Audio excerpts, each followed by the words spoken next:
discussing about the next disease which was caused by the bacteria, that is pneumonia, and some of the diseases which are caused by the virus.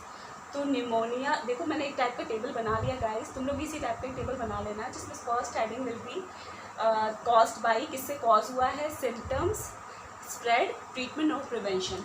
तो हम एक एक करके सब देख लेते हैं। Pneumonia is caused by streptococcus pneumoniae and some of the time it is also called by haemophilus influenza.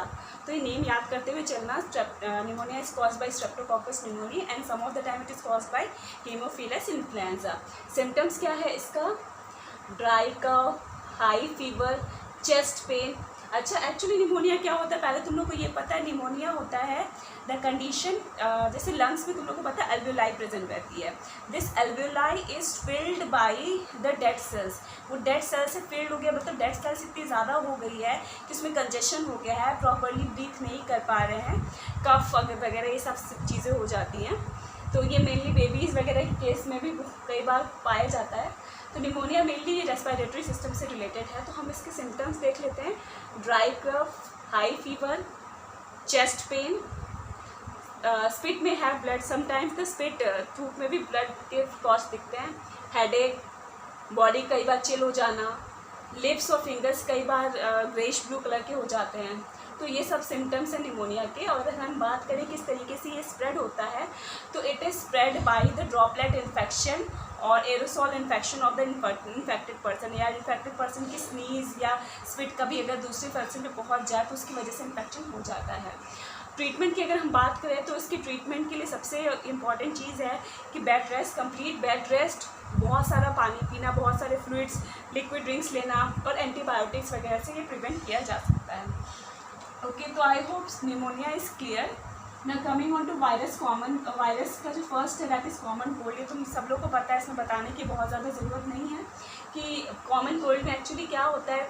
बहुत सारे वायरसेस की वजह से कॉमन कोल्ड होता है। किसी एक वायरस का नाम अगर लेंगे तो शायद गलती होगा, बहुत सारे वायरस की वजह से होता है and it mainly affect the upper respiratory tract. Upper respiratory tract को अफेक्ट करता है कॉमन कोल्ड। जुकाम, नेसल कंजेशन, नाक का ब्लॉकेज हो जाना, डिस्चार्ज, छींक आना, म्यूकस रिलीज होना, headache, runny nose, dry and thick cough, cough बहुत ज़्यादा बढ़ जाना, लॉस ऑफ एपेटाइट, भूख ना लगना, टायर्डनेस, कोल्डनेस, चिड़चिड़ापन, ये सारी चीज़ें जो हैं it is a symptoms of the common cold. ये तो तुम लोगों को सब पता, कॉमन कोल्ड का बहुत ईजिली से लिख सकते हो बिकॉज हर किसी को कॉमन कोल्ड एक ना एक बार लाइफ में हुआ ही होता है। और स्प्रेड मैकेनिज्म इसका वही है, ड्रॉपलेट इन्फेक्शन। अगर किसी इन्फेक्टेड पर्सन का कोई भी इन ड्रॉपलेट्स जो दूसरे नॉन इन्फेक्टेड पर्सन पहुंच गया तो इट कॉजेज कॉमन कोल्ड। अब इसका ट्रीटमेंट या प्रिवेंशन की बात करें तो सबसे इम्पॉर्टेंट है कि पेशेंट का टेम्परेचर डाउन रखना है, हमें बहुत सारा पानी पीना है। अगर हेडेक हो रहा है या कोई भी बॉडी एक प्रोसेस हो रही है तो पेन किलर लें, कफ बहुत ज़्यादा हो रहा है तो कफ सिरप लें। बाकी होम रेमेडीज़ इतनी ज़्यादा होती है, मम्मी दादी लोग को सब पता होता है कि किस तरीके से कॉमन कोल्ड को ट्रीट किया जाता है। स्टीम लेना है, भाप लेना है, ऑयल यूज़ करना है, मतलब बहुत सारी ऐसी चीज़ें, बेड रेस्ट करना है। तो these all are the treatment और the prevention of the common cold. Now coming on to dengue fever. Dengue fever जो है it is also called as break bone fever. ये क्यों बोलेंगे हमें आगे सिम्टम्स में देखेंगे तो पता चलेगा। Dengue fever is caused by flavi virus और इसी को हम बोलते हैं डेंगू फीवर वायरस, ठीक है। It is also RNA virus. RNA virus का मतलब क्या है कि इसमें जो जेनेटिक मटेरियल है दैट इज़ RNA। और इस डेंगू फीवर वायरस के 4 स्ट्रेन्स पाए गए हैं, DENV1, DENV2, DENV3, DENV4। और ये चारों के चारों जो स्ट्रेन्स हैं they are capable of causing dengue fever. और डेंगू फीवर का जो स्प्रेड है ये एरोसॉल इस तरीके से ना स्प्रेड होकर के ये वेक्टर के थ्रू स्प्रेड होता है और इसको रिक्वायर्ड होता है एडिस मॉस्किटो। ये एडिस मॉस्किटो के थ्रू ये स्प्रेड होता है और it requires 8 to 10 days of time for infection. यानी इसका इंक्यूबेशन पीरियड अगर हम बोले तो 8 to 10 days है।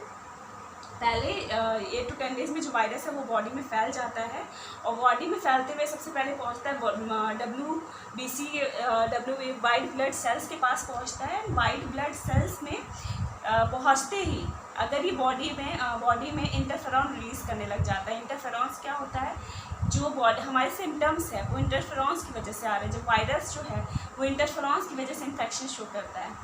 तो जैसे ही इंटरफेरोन्स प्रोड्यूस हो गया तो इनके सिम्टम्स डेवलप होना स्टार्ट हो जाते हैं बॉडी में। तो इसके सिम्टम्स क्या है? फीवर बहुत ज़्यादा हाई फीवर यानी 104 डिग्री सेल्सियस, हेडेक, मसल और जॉइंट पेन।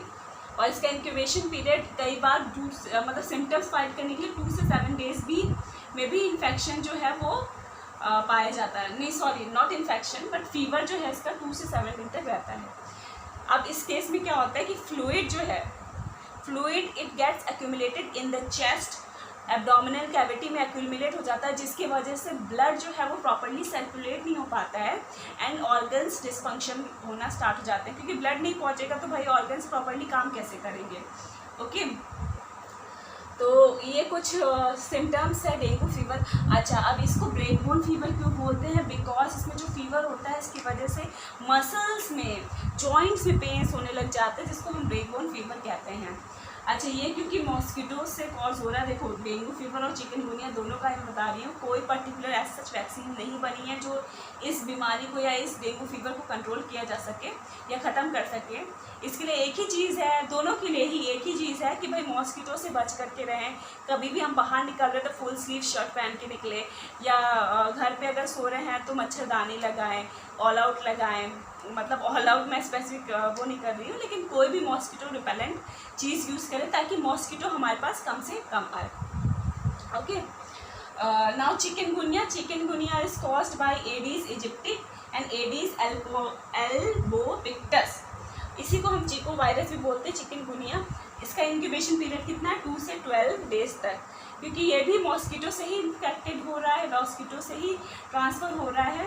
तो इसकी जो सिम्टम्स है it is very similar to dengue fever. Dengue fever के तरह सिम्टम्स है इसका, muscular pain, headache, fatigue, nausea, vomiting, rash. ये सारे जो सिम्टम्स हैं डेंगू फीवर के वो भी इसमें पाया जाता है।